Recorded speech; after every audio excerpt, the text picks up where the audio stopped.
course, we would have liked to have seen a conviction on the sex crimes in RICO, but we understand beyond a reasonable doubt is a high standard. I've been saying this for months. We've said it with each lawsuit that came out, and today that was proven true. The media got it wrong about Sean Combs every single day for nearly 2 years. All eyes on New York City, and Court TV is there. We are hours away from learning Sean Diddy Combs' fate. What will his sentencing look like? An insider on the case joins us live. Witness Dawn Richard's attorney will be there in the courtroom. He's going to give us a preview of what to expect. And a Connecticut house of horrors. The woman accused of holding her stepson captive for 20 years. Back in court today. Also this hour, 1 murder, 2 juries. The Home Invasion Hoax Murder trial. What could tip the scales for the 2 defendants in this case? That's all next, right here on Opening Statements.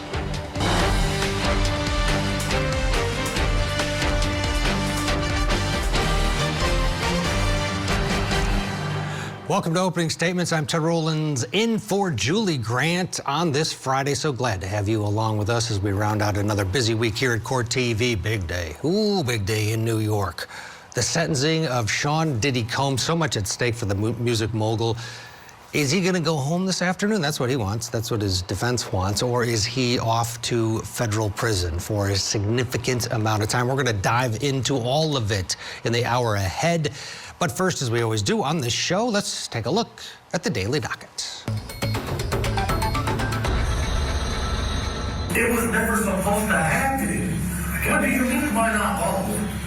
I'm trying now. No, it was never supposed to happen. So, you understand what I'm saying, though? Yeah, it was never supposed to happen, bro. In Michigan, testimony resumes in the Home Invasion Hoax Murder trial, that beginning at 9 o'clock Eastern Time in Iowa.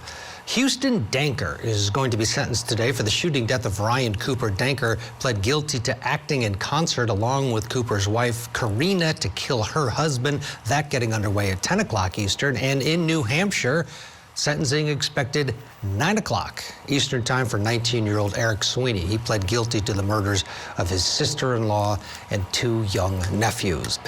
But our top story this morning, all eyes on New York as Sean Diddy Combs gets set to be sentenced. Just hours from now, he'll be in this building here. It's a live look outside of the federal courthouse in Manhattan, and inside that building, Sean Diddy Combs will find out his fate. What lies ahead? Is he headed home or is he headed to federal prison? He, of course, was convicted on prostitution charges, related charges, while being acquitted of the most serious charges at trial. You remember when we got the verdict in this case? It was a victory for the defense because he was looking at a possible life sentence. He is no longer looking at that, but he is possibly looking at some significant prison time. What to expect today? Well, let's set the table here. Here's Court TV crime and justice correspondent Kelly Craft. Prosecutors want Sean Diddy Combs to serve more than 11 years in prison. A jury found him guilty of 2 counts of transportation to engage in prostitution. Jurors acquitted him of sex trafficking and racketeering charges, avoiding a potential life sentence. The disgraced hip-hop mogul dropped to his knees and prayed in the courtroom when the verdict was read. It's a great victory for Sean Combs. It's a great victory for the jury system. We had a wonderful jury. They listened to every word. During his trial, 2 of Combs' ex-girlfriends took the stand. They said they were forced to participate in drug-fueled sex marathons with male sex workers. Singer Cassie Ventura described being beaten and pressured to take part in what they called freak-offs. And why did you continue to engage in freak-offs with Sean? He would ask me. He would bring it up at random times. And I think, to a point, I just didn't feel like I had much of a choice. I didn't really know what no would be or what no could turn into. Another one of Combs' ex-girlfriends testified under the pseudonym Jane. She testified that she also felt pressured into freak-offs and described Combs as violent. And what happened as you were about to leave through the front door? Sean kicked me from the back of my thigh, and then I fell down on my butt. And then he picked me up in a chokehold and choked me. The Bad Boy Records founder has been in a notorious Brooklyn jail since his arrest last year. The jail is a far cry from the life of luxury that he once lived as a producer, entrepreneur, and rapper. Push us, 'cause we're close to the edge. We're trying not to lose our heads. Each count Combs is guilty of carries a maximum of 10 years in prison. But his defense team is urging the judge to sentence Combs to no more than 14 months in prison. They say Combs is a changed man who has been punished enough. Our thanks to Kelly. She'll be there at the courthouse all day long and providing us with all of the information because the federal court, no cameras. So we'll get it through Kelly, though, as soon as it happens. Let's bring in, to discuss this case, an insider, an attorney for Diddy accuser Don Richard, who we heard testify in the trial. Eric Fudali is with us. Eric, good to see you. Happy Friday morning to you. Are you going this morning to the sentencing? What are you expecting? Yeah, absolutely. I will be heading there right after this segment. I'm expecting an interesting morning. You know, what's so interesting and difficult to predict about what's going to happen is the judge in this case has so much discretion. The judge could decide to take exactly what defense is offering about time served. He could take what the prosecution is saying, 11 years, maybe even up to 20 years. Or the judge can do anything basically he wants. And he can also consider anything he wants. So people keep asking me, what do I expect? What do I predict? It's really hard to predict because the judge has so much discretion and can consider so much evidence that took place in the trial that it really, I think, will be sort of a surprise to everyone who's in the courtroom what he ultimately decides. Yeah, you're right. It's a huge swath there, and it's life-changing for Sean Combs, which, depending on which way the judge pivots. The U.S. Probation Office has estimated 5 to 7 years would be appropriate. One would argue that they would be maybe more on the money because each side, of course, is going to argue for an extreme either way. What is your client, Don Richard, hoping for, looking for? What does justice mean to her? You know, well, justice means a lot of things to Miss Richard. You know, there's, of course, she has her parallel civil suit, which is ongoing, you know, right now, and is not really affected by the acquittals, the convictions, or really anything to do with the criminal case. When it comes to the criminal case, you know, and what I think his many accusers are hoping for is just a true measure of justice, some sort of sentence that the judge considers the amount of violence that was alleged and presented and even admitted to by Mr. Combs during the trial. So I think the hope for myself and many of his accusers, and certainly my clients, is that the judge at the very least considers what he heard in that trial, considers what he saw in that trial, which was just day after day, witness after witness of really disturbing violence. That video of him and Cassie in the elevator shop, you know, just was played so many times. So I think the hope is that he really considers the breadth of what Mr. Combs has been accused to, what Mr. Combs has actually admitted to, and takes that into account in ultimately deciding what sort of sentence is appropriate for Mr. Combs, whatever that may be. Yeah, that elevator video is stuck in a lot of people's mind. Once you see it, you can't unsee it. Let's listen to your client, Don Richard, a little bit through the benefit of AI, because, of course, there are no cameras in a federal courtroom. This is a bit of her testimony.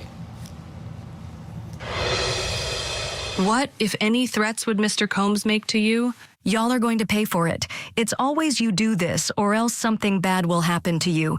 It was always that, like a threat, that if you didn't stay in line, there was consequences. What was Mr. Combs' demeanor when he made these threats? Sometimes it was a stern, like, moment to say it, and other times it was loud, angry, violent, and like, it's mean. It was mean. All right, that was your client. I want to look at a bit of a letter here that Sean Combs wrote to the judge in anticipation for his sentencing. It says, I humbly ask you for another chance to be a better father, another chance to be a better son, another chance to be a better leader in my community, another chance to be living a better life. I'm writing this not to gain any sympathy or pity. This experience is simply the truth of my existence and has forever changed my life. I will never commit another crime again. Eric, how much do these, all of this sway a judge? I mean, he sat through the trial. He knows the case. Does it matter what you do to try to sway his mind at this point? It certainly does matter. Again, the judge, what's so unique about this type of sentencing is how much discretion the judge has to consider this, to not consider the letter, to give the letter a lot of weight, to give the letter some weight, but other letters more, to give the letters no weight and only, consider what he learned in the trial. So again, it's a really sort of fascinating part of this process. I do think one thing criminal judges look for is some sort of remorse, some sort of, plan to be better. Whether this judge believes that those letters are genuine for Mr. Combs or they were concocted and well written by his legal team, that's to be seen. But I certainly think the judge will consider the words of Mr. Combs, just like the judge will consider the words of Ms. Ventura and the other accusers who have written letters to the judge trying to sway him in one way or another. So I think certainly it matters. It will be part of the judge's consideration, but I don't think that's the entire story. I think the judge will likely give more weight to the evidence he viewed and the evidence he saw and heard during the trial as opposed to the words, the after-the-fact words of Mr. Combs. Well, he didn't just write a letter. There's apparently a video has been submitted as well to the court and may be played during the hearing. It's 11 minutes long. Here's a snippet. What you've given to the world, I don't think you know, man.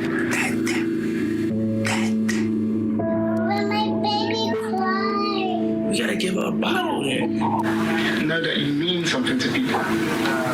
Know that you mean something to people. Like you live somewhere in people's heart. My nose fell off. No, my lip fell off. Eric, you don't see that very often. A produced video on behalf of a client. Yeah, that was interesting. That's actually the first time I've seen those pieces of that video. I don't believe that's going to hold much weight. Again, a well-produced PR video, I think, is going to be of very little consideration and a very little weight to a judge, especially after the judge just sat for weeks and weeks and weeks and definitely saw a very different side to Mr. Combs, both in video, in audio, and in testimony than what we just saw in that sort of well-produced PR video for him. So I would be very surprised if that's even going to be remotely considered by the judge. Yeah, and one would think that might even hurt because it's a bit much. Let's just put it that way. Eric Ferdali, thank you so much. You got to run because you got to get to the courthouse. We'll get a debrief from you, I'm sure. Thank you for your valuable time. Appreciate it on this Friday. We'll get a break. When we come back, more Diddy coverage as we look ahead to this is it. To the decision by the judge. A live look outside that courthouse in Manhattan. Plus, the woman accused of holding her stepson, captive for 20 years is back in court today. Who's in the house? Who else is in here? My stepson is in here. How many other people? Listen, That's it. I have 2 cats. Everybody's out? Yes. But your stepson's still inside? Yeah, he's right here. Okay, yes. Come down the road. Come on. Vinnie Politan, welcome to Closing Arguments. What's happening here? It's unreal. Let me show you exactly what happened. Closing Arguments with Vinnie Politan, tonight at 8/7 Central, only on Court TV. You dream about moments like this. My goodness. The fastest female track and field stars compete in a one-night-only event. Atlas NYC 2025, live from New York City, Friday, October 10th. It's on ION.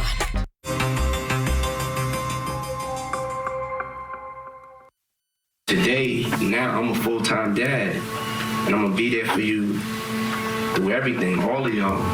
Every Sunday, I gotta slow everything down and do the family ritual, get the family together, make sure the girls watching church. There is a definition of grace that is more. Pops, I love you. Thank you for loving us. Thank you for loving me. Thank you for inspiring.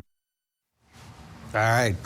That was the video that was submitted to the court. This is basically a PR video that Sean Diddy Combs' team put together of him looking like a good person at home with his kids and all of that. As many of us know, a jury acquitted Sean Combs of the most serious charges, racketeering, conspiracy, and sex trafficking. But they found him guilty on the prostitution-related charges. So is he spending the rest of his life in prison? No. He's likely going to spend some time in prison. The prosecution wants 11 years, 3 months. The defense says, no, he's done enough time. 14 months should do. That's basically time served. And the U.S. Probation Office says 5 to 7 years would be appropriate. The government's alleged victim 3, Virginia Gina Hoon, said that she felt pressured, basically pushed to be a victim. And she wrote a letter supporting Sean Combs. She did not testify. The government brought her in, tried to make her feel like a victim, she claims. Ended up not calling her as a witness, but she has submitted a letter in support of Sean Combs. The big question today in our trending and true crime topic is, it's a basic one. What do you think is going to happen? Predictions. Let's bring in our all-star panel here. We've got remotely David Bruno is with us. He's a former prosecutor. David, good morning to you. And in studio, we have attorneys Marlo Greer and Mackenzie Joy Brennan. Let's, David, start with you. What do you think is going to happen today? I'll bring up a very important distinction that the federal sentencing guidelines have changed since November of 2024. The United States Sentencing Commission amended their sentencing guidelines so that you should not be considering acquitted conduct. And this is why the judge is really going to have to tiptoe around the facts here, because he was acquitted of the racketeering in the RICO, and he was convicted of the Mann Act. And this is where defense is really arguing that you shouldn't be using all these enhancements that both the probation and the government want the judge to take into consideration in the sentencing guidelines. So there's a lot of discretion for this court, but the sentencing guidelines are relevant to give factors to the judge to be considered. And you're going to hear a lot from the defense about the acquitted conduct versus the convicted conduct. And it's really going to be important, especially on appeal, when this thing goes up, depending on what this judge does. Marla, that's a good point. But the elevator video, the testimony of violence during the trial, the judge heard it all. Can he not factor that in? He factored it in during the bail hearing. And that really is the question, because although you can't consider that conduct in the acquitted charges, but can you consider everything that you heard as a whole? And these cases are difficult from my point of view in that when you kill somebody, you take their life. And when you sex traffic somebody or abuse somebody sexually, I believe that you take their soul. Is the judge going to hear about all of the soul stealing and consider that within the sentencing guidelines? And while we've heard about discretion, I really feel like the sentencing guidelines do tie a judge's hands. And so maybe he can consider all of this, but in a way his hands are tied because it can only be within those guidelines. Mackenzie, your thoughts? Yeah, I mean, I think the judge's hands are especially tied because it's a case of this scale. There are so many eyes on him, and he's been very clear about staying within the letter of the law so far. I do think things like violence, and the judge said in the bail hearing, domestic violence is violence, that showed that the judge does consider that as a potential aggravating factor, and that could come into play in sentencing, even within the Mann Act, within the sentencing guidelines. I know there's also some debate about how they apply number of violations under this Mann Act conviction, and whether they, as the prosecution urges, look at each action with these victims. And if you do that, you could have hundreds of violations within those two convictions. Or, as the defense is urging, just the two. At the end of the day, he hired the Punisher to come travel around first class to different places to do weird things and sit in the corner and watch. At some point, if he's not a celebrity, if he's not Sean Diddy Combs, and if there's no elevator video, is he doing any time? Well, for being a weirdo? But I think that's the point, is that he isn't the average violator of these laws, that he is still a risk to the community potentially if he's not made to give some recompense for what he's been doing all these years. And of course, the elevator video trumps it all. Sentencing, of course, will be today, but Diddy has more civil trouble on the way here as well. Deontay Nash, a former stylist for Diddy, spoke with CBS this morning in an interview, and Nash described a hostile environment while working under the music mogul. You say you were strangled on several occasions. Several. Mm-hmm. Was there ever a point where you thought, I could die? The whole time. I said, he gonna kill us. He is going to kill us. You talk in the lawsuit about literally having a to-go bag and cash just in case you had to go into hiding? Mm-hmm. It has some underwear, some shorts, a tank top, a hoodie, and, just some Vans. All right, he stated, did Nash, that he worked for Combs between 2008, 2018, filed the lawsuit last week alleging all of that physical and sexual abuse. Sean Combs denies it. David, Bruno, there are so many voices that have come out that sort of give you the imagery of a monster, a guy walking around and just raining terror on his inner circle and people around him. How much of that factors in, even, or should it not? Because the judge knows it all. He's seen it all. At the end of the day, he's the judge, and he's supposed to follow the law, but then also he's a human being protecting society.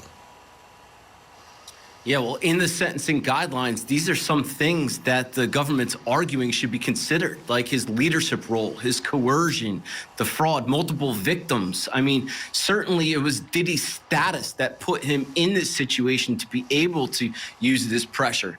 And for me, Ted, this PR video is the epitome. It shows the example of the status that Diddy used throughout these crimes. I think it's a bad move by the defense, honestly, to present this. It's not something we often see in the federal sentences. We don't see PR videos, and it really does stand for the status of Diddy.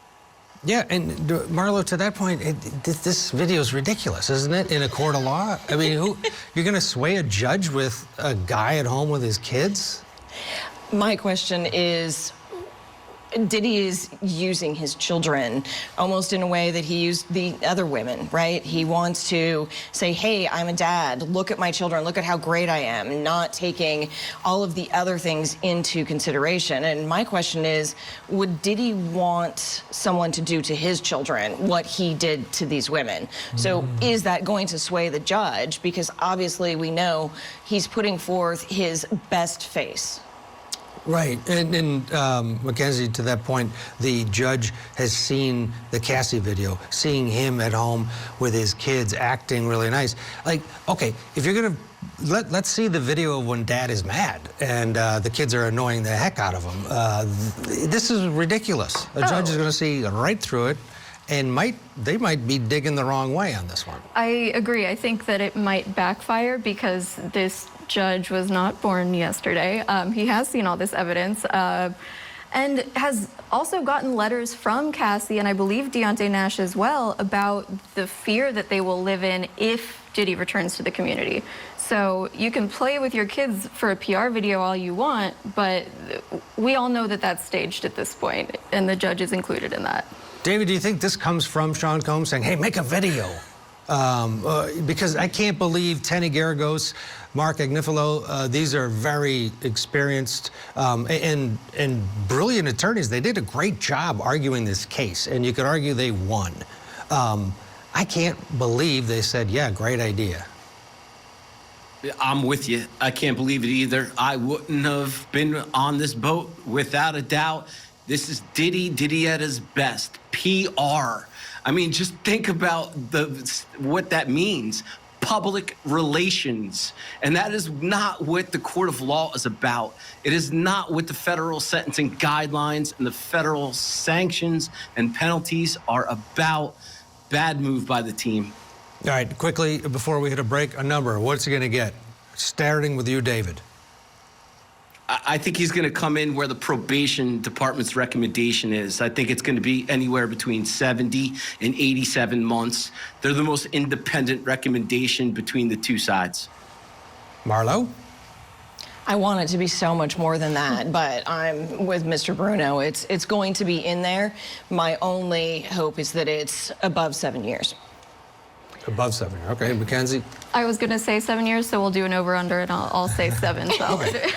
All right, we shall see. We'll have a live report from our Kelly Craft starting at 9 o'clock and throughout the day.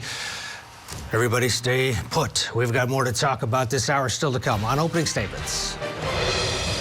My 80 dog seconds right here. Come on. My dog. I know, come on. I'm coming. You're seeing it. Got one victim right here. Oh, this lady's a doozy. The woman accused of holding her stepson captive in a house of horrors. She's back in court today, and you have to hear what she's asking the judge for. Plus, 2 juries, 2 defendants, 1 murder. We're talking about the Home Invasion Hoax Murder trial. Lots ahead. Stay with us.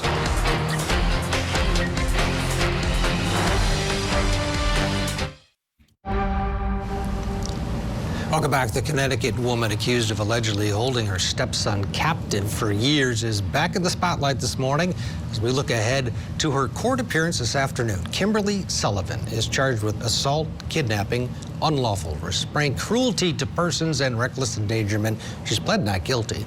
Her 32-year-old stepson, known as S, weighed 68 pounds when he was rescued from her house in February. This is after, reportedly, he set the house on fire so he could be saved. Here's Sullivan on body cam at the scene of the fire. Who's in the house? Who else is in here? My stepson is in here. How many other people? That's it. I have 2 cats. Everybody's out? Yes. But your stepson's still inside? Yeah, he's right here. Okay, yes. come out. Come down the road. Come on, come on. There's some Donna Adelson vibes there. The defense plans to bring up 3 motions at today's 2 o'clock hearing. And it's hard to get your head around this one. She wants to go home, retrieve some belongings, get her GPS bracelet off, and then, this is the kicker, she wants to know the address of where her accuser, the stepson, lives. And they're going to ask a judge about that. Still with us this morning, Marlo Greer, Mackenzie Joy Brennan, and David Bruno is still with us. Nope, David's not here. So it's us 3. We got to tackle this together. All right, Marlo, let's start with this last ask. Why would you ask this? What's the behind this question? I want to know where he lives so I can send him a letter, apologize. At this point, I mean, I feel like I could lose 68 pounds, right? This is insane. I don't know why they would do this. And especially all at the same time. I mean, let's talk about strategery. I mean, it doesn't make any sense. If you want to get your GPS bracelet off, yes, make that motion. And then let's say 2 months from now, come up with some valid argument that you need this address. The judge is going to have a 2-month memory, but at least it's not all at the same time because it's so incredibly suspect at this point. Yeah, as we are told, is doing well. He had lived quite the life, Mackenzie, and if any of this is true, she's a monster. Yeah. 68 pounds. My goodness. I think one of the arguments that her defense team made in one of these motions, and I agree, that pairing them all together, it really begs a question, even if she doesn't have ill motives at this point, why do you want the bracelet off and his location at the same time? It's very concerning, but the defense said that making this a case where his address was sealed makes it look like a severe domestic violence case, and there's no precedent for that in Connecticut law. Now, my response to that, and I think a lot of people's would be, yeah, there's no precedent for what this woman has done. That doesn't mean that it doesn't meet the grounds of severe domestic violence. Absolutely. Here's a statement from S. He says, please call me S. This is not the name given to me by my parents when I was born. I will use that name as I reclaim control over my life and my future. I am the survivor of more than 20 years of captivity and domestic abuse. I was held prisoner in my home from the time I was taken out of the 4th grade at age 11 until 2 months ago. This is a while ago. The sentence was this was given at age 31 when I purposely set fire to help set me free. Now, you know, this case hasn't gone to trial yet. There's another side to this story, and that will come out. But again, I want to know where he's living, and I want this ankle brace. To me, that's off. That means I want to go over there and reclaim control over this person. Possibly any judge in their right mind would say a hard no. In fact, after that, I'd be like, you know what? I'm going to reconsider the bail here. Because she's sitting and she's calling her attorney and saying, I got to get this ankle bracelet off, and I got to find out where he lives. I don't see what her attorneys are thinking, that this was a good idea to file all of this. And I think it also reflects on her mental state. What is going on in your mind that you still believe that this is okay? That you still believe that your stepson may even want to speak with you? There has to be some severe mental health issues going on here. Absolutely. And it, you know, this is out of a Stephen King novel in terms of if it's true, and these are all allegations, but he set fire to the house so that someone could come and get him. One would argue, well, he's 31 years old, and this is a woman who is leaving the house and coming back. How could he have not just gotten out? How could he have not gotten himself out? Why go to such an extreme? However, if what he's saying is true, it is very disturbing. So there could be mental illness on both sides here. If you weigh 68 pounds, I think it's hard to do anything of your own volition if you're that weak and if you're in this coercive control environment since potentially age 11. And it's really hard for me to picture any reasonable explanation for this that she will be able to present. But it does show, you know, the tough game that attorneys play when your client is maybe not of sound mind and potentially pushing for motions like this. Where do you draw the line? Is this a case that goes to trial, or do you think there's a deal in the works? I think this case will go to trial. It just doesn't seem to me like there's client control here. That's really what we call that if an attorney objectively is looking at this and you have filed something, is there client control? Is this something that she was pushing for and so they acquiesced?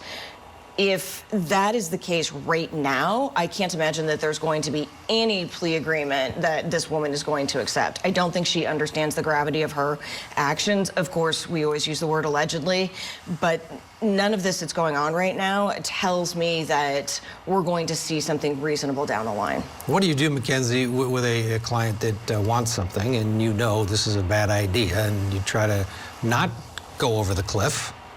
Yeah, I think that there's some interesting psychological play that has to happen here. And obviously we have seen cases where somebody starts out very staunchly, I will not plead out, I am not guilty, I won't have this on my name. But as time goes on, as bills pile up, as bad press accrues, I think that it is possible that somebody does at least understand that there's some public backlash at the very least. It's the downside of bail, though, because you could do a little time in the county jail. Right. You're like, okay, I could do another 5 years, but I don't want 25, 30, 40.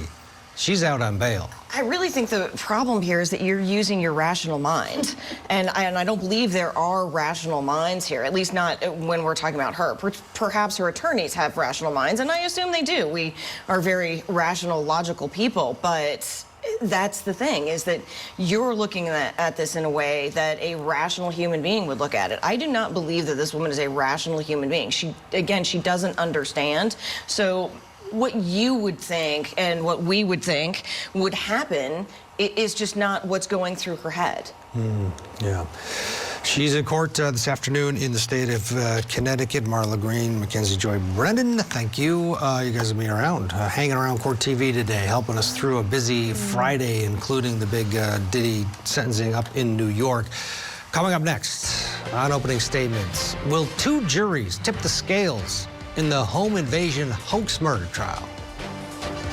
Or DTE, or checking for gas leaks. That's coming up. 2 juries, 2 defendants, 1 murder. Boy, this case is something else. Stay with us.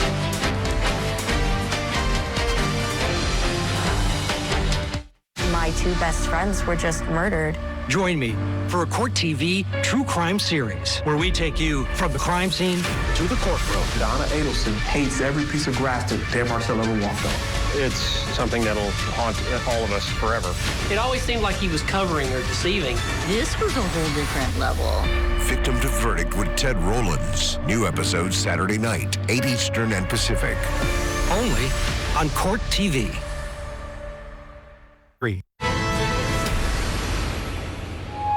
They came to the door and said that they were DTE employees and that they were checking for a gas leak. A completely disturbing and unforgivable act, in my opinion. Or DTE, or checking for gas leaks. Mr. Hernandez and Mr. Zawago came into the house, and my husband was going to show them where the basement was. When we asked him why only 1 victim was killed, he became irate and yelled something along the lines of, "What do you mean, why did we kill only 1? It wasn't supposed to go down like that." Now for what's tipping the scales. The home invasion hoax murder. It's a horrible case. Unusual fact here, we have 2 juries, 2 defendants, Carlos Hernandez and Joshua Zuazu, accused of murdering this man, 72-year-old Sam Murray, the owner of a jewelry store. They allegedly posed as utility workers. You saw the video there to gain entrance into his home, said, "Hey, we're here checking for gas leaks." These 2 thought, "Oh boy, gas leak, we better let them in." And they look legit. They got the vest on, the clipboard, and the name tag. So they let him in, sent him down to the old basement, and that is where Sam was murdered. Linda Murray was beaten and tied up with duct tape, but she survived and she testified. Hernandez binding my hands and my ankles together with duct tape. And is that against your will? Yes. Okay. Did you notice if any of your items were taken that day? Yes. What was taken from you? When Zuazas came downstairs, I saw that he was carrying a drawer from my jewelry box. Okay, and that was without your consent? Yes. Was there anything taken from your purse that was without your consent? Yes. What was taken from your purse? $300. One of the things that really caught our eye in this case is the fact that the trial has not 1 but 2 juries. So how might the multiple juries tip the scales here? Here to discuss, former prosecutor and criminal defense attorney David Bruno and chief trial attorney for Muskegon County, Michigan, prosecutor's office, Matt Roberts. Matt, let's start with you here. The reason that we have 2 juries, or 2 defendants we see a lot, sometimes 3, sometimes more. 2 juries means that 1 jury can't hear everything that the other jury hears, right? Because you're talking about 2 defendants and you don't want it bleeding over. How logistically difficult is it to navigate? And is there danger that something could happen here that promotes reason for appeal? Well, good morning. It's great to be here. Yeah, it's a logistical nightmare to have 2 juries, primarily for no other reason than courtrooms are not set up to have 2 juries. Typically, you have 1 jury box. You'll have 14 or 15 seats for alternate jurors, but you're not really set up to have 30 jurors or 28 to 30 jurors in a courtroom. You need 2 deliberation rooms as well because they have to deliberate separately. You need to make sure that you have, as a prosecutor, in your mind exactly what evidence is going to come into both juries and what needs to go before one, and be ready to address that with the judge. So definitely potential for error there. If something comes out in front of one of the juries that's not supposed to, it can be error for whichever jury that is for that defendant. So a lot of landmines there for this prosecution and this court to handle. David, what's your overall take on this case?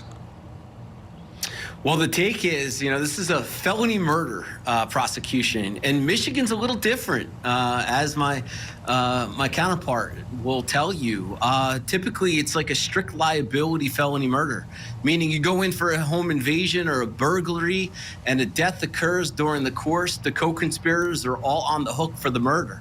But Michigan's different. It was People versus Aaron in 1980 that threw in a malice requirement that actually each co-conspirator has to either have an intent to kill, an intent to commit serious bodily injury, or the wanton and willful disregard that could lead to those things. Hernandez here is pointing the finger at the co-defendant, saying it wasn't my intention to kill, and that I didn't have that. So the malice is at issue in Hernandez's case. But honestly, what's going to tip the scales in this one? It's the duct tape. Because the duct tape is the reason for the death. It was asphyxiation. His oxygen was cut off by the duct tape. And both defendants' DNA is actually on the duct tape, and they're both on video purchasing the duct tape. So I think the state is really going to be focusing on the duct tape to tie Hernandez in as well on that wanton, reckless disregard prong of malice. Matt, first of all, did you agree with that assessment?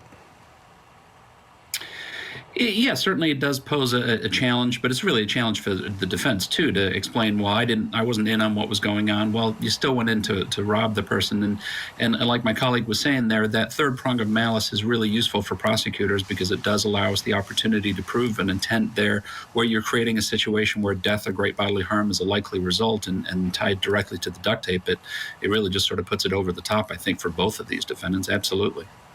David, the DNA is on the duct tape, but Fernandez, he basically says, well, he went down to the basement a little bit, but then I left, I came back up, dealt with mom, with the wife, and then Zazu comes up, and he does have a couple things going for him in that you get the police interview where he says, what? He seems shocked that someone's dead, and it's never supposed to happen that way.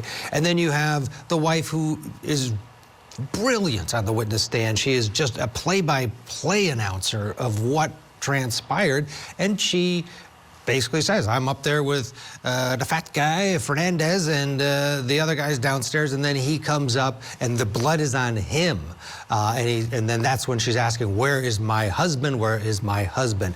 Does Fernandez have a chance here? And how does he do it? That's the only reason that this is a dual jury. I mean, that's the only hope that Hernandez has. It's proof beyond a reasonable doubt. We're talking about Diddy and his acquittals as well, on some surprising acquittals as well.